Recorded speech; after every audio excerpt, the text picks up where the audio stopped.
Hi everybody, Creative Katie, Karen Burchill here. Welcome to my channel and an art journal tutorial. This one is great for beginners. So I'm working in my recipe binder turned art journal. This is approximately 6 by 8. It's a great size for a quick, easy page. So what I'm doing here, I was undecided what colors to use, so I decided to use pretty much all of them. I started with bright yellow and I'm adding medium magenta, and I'm mixing it with the yellow. That's going to make kind of a corally orange color. You need to pay a little attention to color theory here so that you're not taking a color like green and red and mixing them. Here I'm adding turquoise. The turquoise with the yellow makes green. The turquoise with the pink is going to make a purpley color.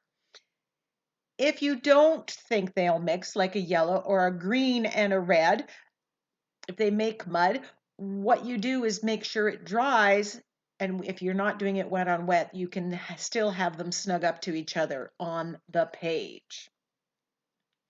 Here I'm using bright aqua, I use turquoise, medium magenta, bright yellow.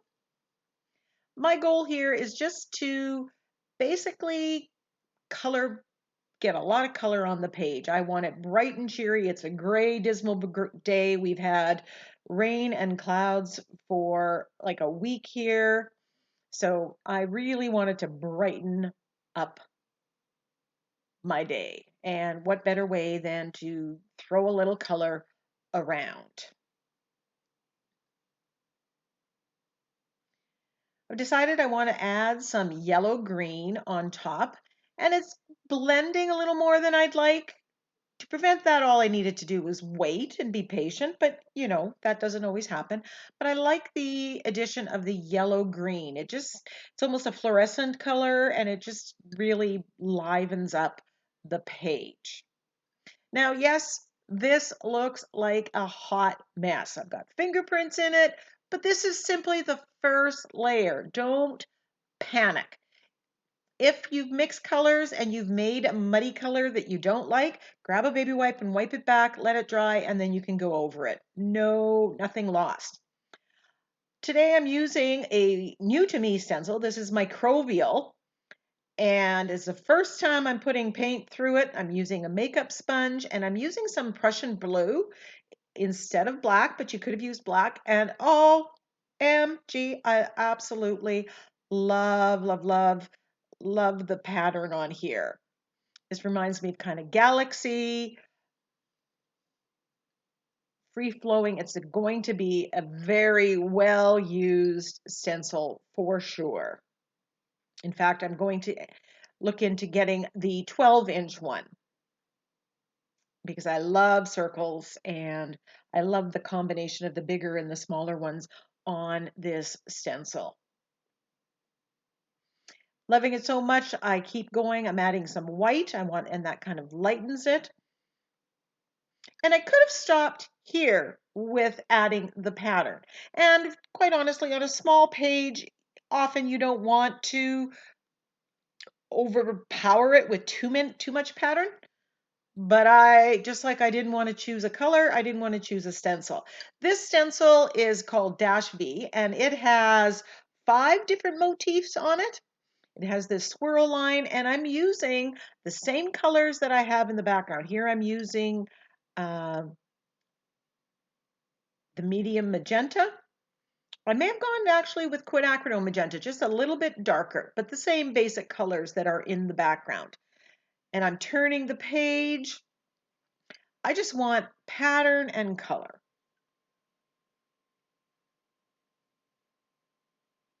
And I'm just loving the interplay, the swirls, the patterns, the mixture here.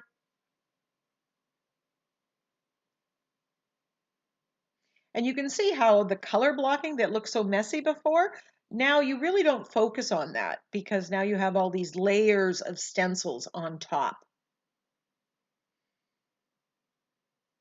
And every time you add another layer, it pushes everything that's behind it back and you get a different look.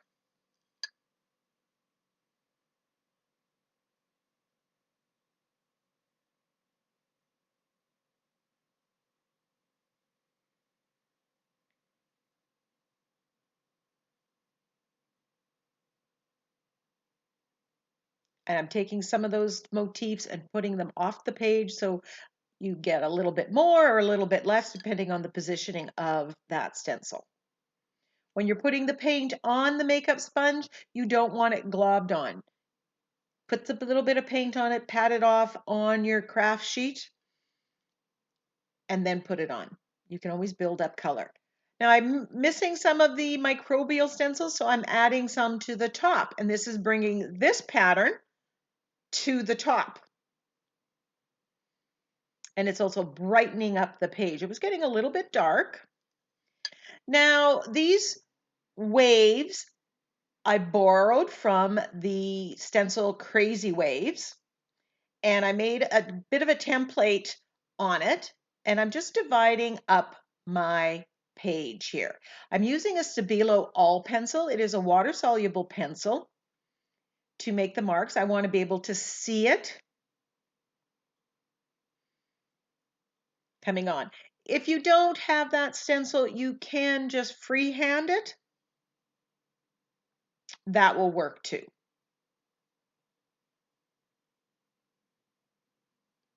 So this is a good trick to use when you have a very busy, very colorful background. Now I'm going to use the floating acrylic technique for shading. I'm using black paint on an angle brush. I will put a link to the video where I teach that shading technique. It's a great one to practice and learn. It is so usable on every single page that you do. I'm just putting black and I'm going to go on both sides. Now the Stabilo All pencil will activate, but I want permanency, which is why I'm using the acrylic paint. But I am going to be mindful of the fact that the Stabilo All pencil is there, and if I'm putting any wet layers on top of that, it is going to reactivate and smudge and move. So I need to remember that moving forward. If you're using water activated products, watercolors, you just have to be mindful of that moving forward about what comes next. Which is why I tend to stick strictly to the acrylics and things that are permanent when dry. And you can see how now I've divided this background up. Just those 3 lines that I've added pushes back the background, tames the background, and changes the look. Now I want to put something on each of those 3 wave lines. So I grabbed this stencil, and the links to all these stencils will be in the description box below, and there are several places you can get them: Amazon, TCW, Shopify, and at Ninny's Napkins. You can shop around and get the best deal for yourself for where you live. And I'm tracing one of the flowers on each one. And here I'm using a white Stabilo All pencil. I didn't want the black because I'm going to paint them white. So I am using a stencil here as a template to draw the flowers. Absolutely could freehand here if you wanted to. But I love using stencils. And here we've used stencils in a multitude of 3 different ways. Stencils are incredibly versatile. So now that they're drawn in, I am taking some white gesso and just painting out the background here. I want to make these white. Now at this point I'm thinking that these flowers that I chose were a little too big of a scale, too big for this page. So in the back of my head, while I'm painting them out, I'm going, okay, how am I going to deal with that? And I do come up with a solution. You've got to take chances. You've got to, be bold and try new things and experiment. And then that's how you discover new things and get better at. And sometimes the mistakes that we make, or the ones that we think are mistakes, are things that we can turn into a really good page. Now I do put several coats of gesso and, put one layer down, let it dry, come back, put another layer down. If you sit there and play and play and play with it and add more, it tends to get clumpy and globby and very uneven, which I guess adds texture, but it may not be what you want. So you can see how our very colorful, busy background now between the black lines that we've added and these white flowers, really the background has now been pushed to the background. Now, because I wasn't sure if I wanted to paint these flowers a color, I thought, okay, well, let's just do some shading. This is the same as I did on the black lines around these flowers to make them stand out a little more from the background and just see where this goes. And that's what I'm doing here, using that floating acrylic technique.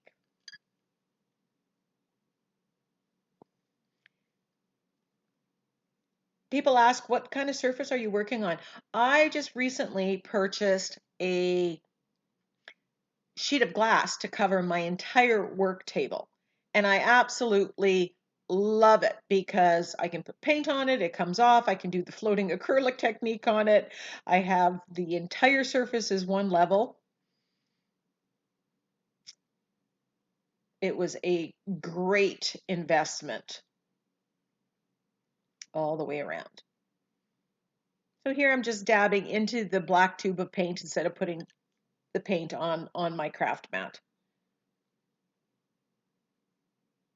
These bright colors, when you have the bright colors, you also want that contrast. So that's why I'm using black and then the white of the flowers. That's why I don't want to lose the white of the flowers. Now, after I finished shading this, I really did not know what I wanted to do with the flowers. If I was just going to stencil in the center and call it done, put a sentiment. So I walked away. I went and, had a cup of coffee.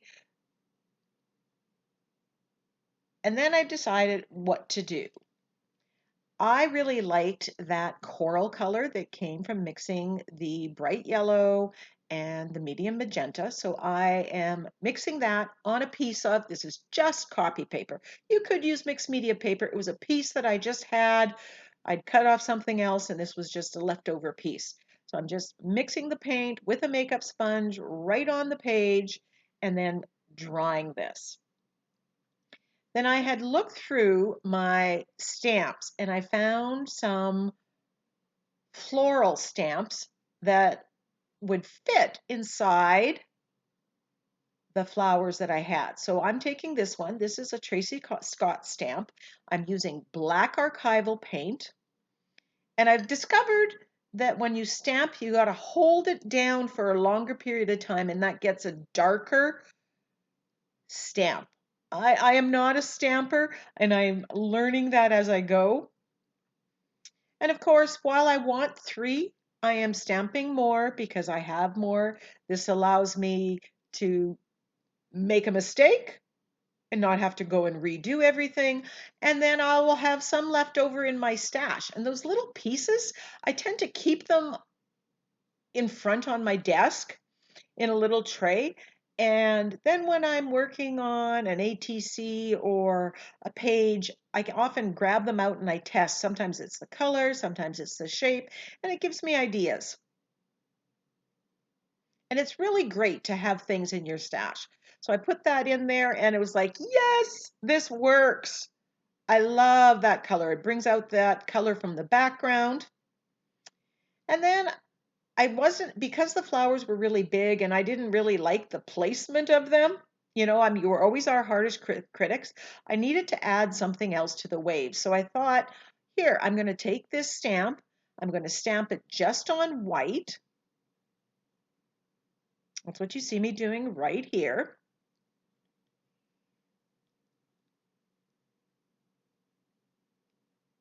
And I'm going to cut out the center part of this stamp. So just like stencils, you don't have to use a stamp in its entirety. You can use a part of it. And I just like putting those little flowers in there. It all works together. And because it's the same stamp that I have the bigger one that's coral now, I just love that. And I definitely will be using that little trick again.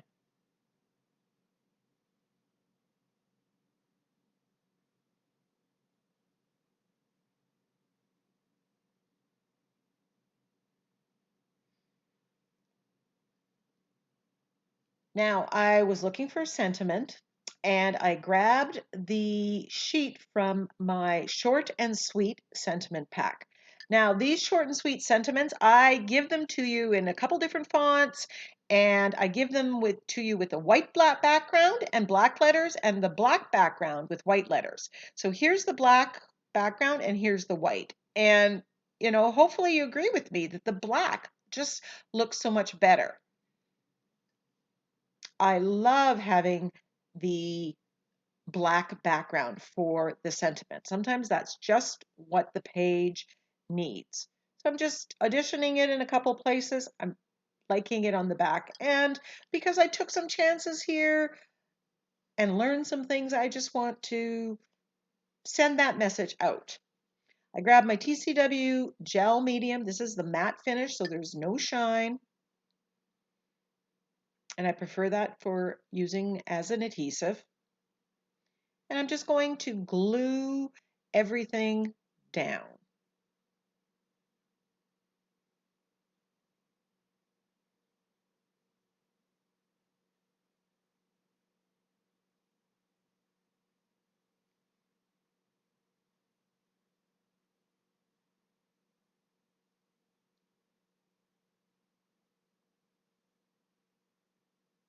Now here, because there's Stabilo oil pencil in that black line, I am just watching to make sure that I'm not getting that black on my brush and then putting it on my white flowers, because that would not be a good look.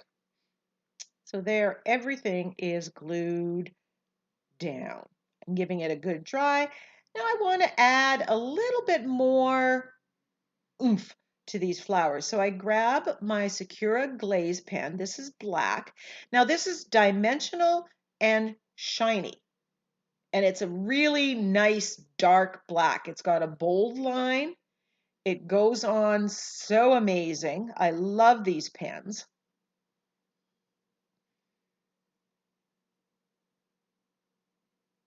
And I'm coloring in the center. And you can see how shiny they are when they catch the light. They stay that way when they're dry. So it really adds that another little something something to your page. And look how black they are. Just coloring in the centers there.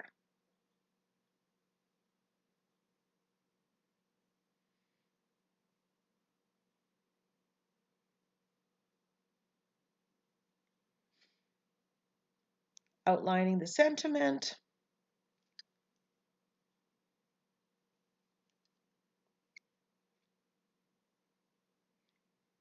And then I decide to do a little bit of line work on the flowers. And this really, when I did this, it was like, yes, that's what it needed.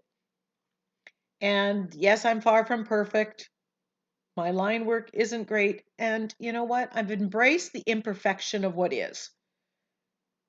When I started out, this would bother me and I would not be happy with it. Now I am, when you look at this, you see it as being so great, right? You don't judge it. When you're doing it, you're so hard on yourself. So you just need to let go of that. You'll be much happier.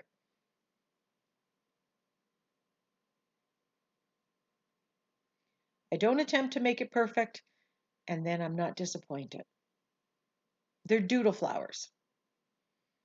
Love how that black works with the white, with the bright colors.